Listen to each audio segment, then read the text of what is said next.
Hey guys, and welcome to this video on the analysis of the selection sort algorithm or program. So in my rectangle here, I have the selection sort algorithm or program. It's also in purple, and it takes in an integer array, and then takes in an integer value called n, where n is the size of the array. And it's going to be two things that we need to know for this analysis. So we're going to calculate the runtime of this function here, and we're going to do it line by line. And again, there's two things that we need to know, which is the cost at each line, and then the time, or the number of times that that line is being executed. All right, so let's go ahead and get started here. So first we have our line here, where we have our for loop. And the for loop runs from I equals 0, and it's going to run while I is less than n, and then I is going to increment by 1 each time. So what's the cost? Well, we don't really know. So we're just going to say it's C1. We know that it's some constant, so we're just going to say C1. And then what's the number of times that this for loop is being ran? Well, the for loop is being ran from I equals 0 all the way up to n minus 1 of 1. Well, why n minus 1? Because I never reaches n. It's 1 less than n. And actually, it runs one more time to check to see if I is less than n. So let me give you an example of what I mean by that, and then I'll show you why we're going to add this 1 here to our summation. All right, so let's say I equals 0, and then we have our n value is going to equal 2. So we're going to check in the for loop, is I less than n. So first I is 0. Is I less than 2, because n is 2? Yes, so we're good to go. We can continue in our for loop. So I is going to increment by 1, and we're going to check to see if 1 is less than 2, and it is. So continue in our for loop. But then we have to do one more check, because I is going to increment by 1 again, so it's going to become 2. Is 2 less than 2? No. So what we see here is that our for loop does this check 1, 2, 3 times, even though our value n is 2. So that's why I'm adding this extra 1 here, okay? And so we can rewrite that up here as just n, because n minus 1 plus 1 is just n, and this is equal to n plus 1. All right, and I'm going to go ahead and erase this. Okay, so let's look at our next line. It says integer min index equals I. So we need to know the cost, and again, we don't really know the cost. We're just going to call it C2. And then how many times is that statement being ran? Well, because it's within the for loop, it's being ran from I equals 0 all the way to n minus 1 of 1, because it's within the for loop now, so that's why it's n minus 1, and this is just equal to n, so it runs n times. All right, let's look at our next statement, and it's our for loop. It runs from j equals I plus 1. It's going to run while j is less than n, and then j is going to increment by 1 each time. So what's the cost? We don't know, so we're going to call it C3. We just know it's some constant amount of time, and this for loop is ran within that outer loop, and the outer loop runs from I equals 0 to n minus 1, because it's within that outer loop here. And then our for loop itself runs from j equals I plus 1 to n minus 1, because we have j is less than n. But just like our for loop before, this actually checks that condition one more time. So it's n minus 1 plus 1. So it's just going to become n of 1. And what does this equal? This equals n squared plus n divided by 2. All right, and I'm going to put a little line here just so we know what cost goes with which time, because we're going to use that later on. All right, so next up we have our if statement here. It says if the array at position j is less than the array at min index. Okay, so that's an index there. I probably should write that a little bit better. There we go.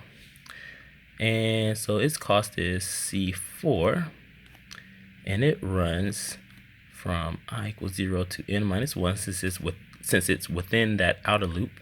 And then because it's within the for loop, the second for loop, which is the for loop that runs from j equals I plus 1 and runs while j is less than n.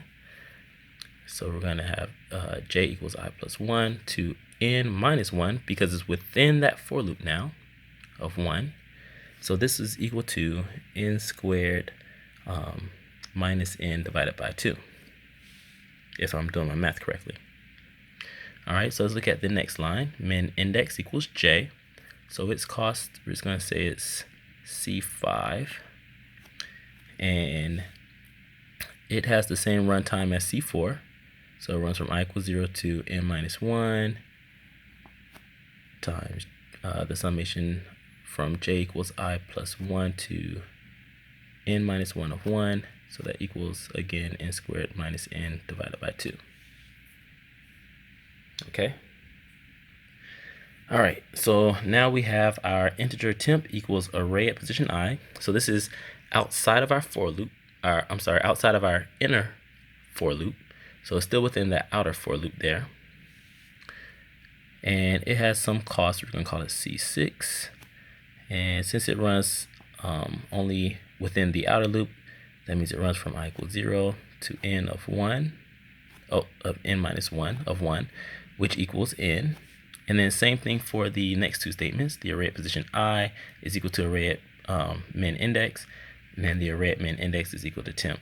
So this is just swapping variables in the code. So let's see, C7 is going to be n, and then C8 will also be n times. Okay. All right. So I didn't write the summation here, but I guess I should, just to keep it consistent, and I will. Summation from I equals 0 to n minus 1 of 1, which equals n, and then same thing here. Summation from I equals 0 to n minus 1 of 1 equals n. Okay, just to stay consistent. All right, so now that we figure out the costs and the times, what we need to do to figure out the runtime is add them up. So runtime equals the sum of the cost times the time. So this means that we take our C1, multiply it times its time, which is n plus 1, from up here. Okay, then we're going to add that to our C2 times n. And we're going to actually add C6, C7, and C8 since they're all being multiplied by n as well. So we could do it like this. C6 times n plus C7 times n plus C8 times n. And all I'm going to do is I'm just going to make it look a little bit better since we see that they each, since we see that we can factor out that n there. So I'm just going to erase this here, make it look a little bit better. So we're going to say C2 plus C6 plus C7 plus C8 times n, okay? Plus C4 and C5 are going to be multiplied by the same time. Yeah, C4 and C5, yes. So I'm going to do the same thing, C4 plus C5 times n squared minus n divided by 2. And then we need to add C3. So plus C3 times n squared plus n divided by 2. Okay. And I'm not going to actually do all the math here.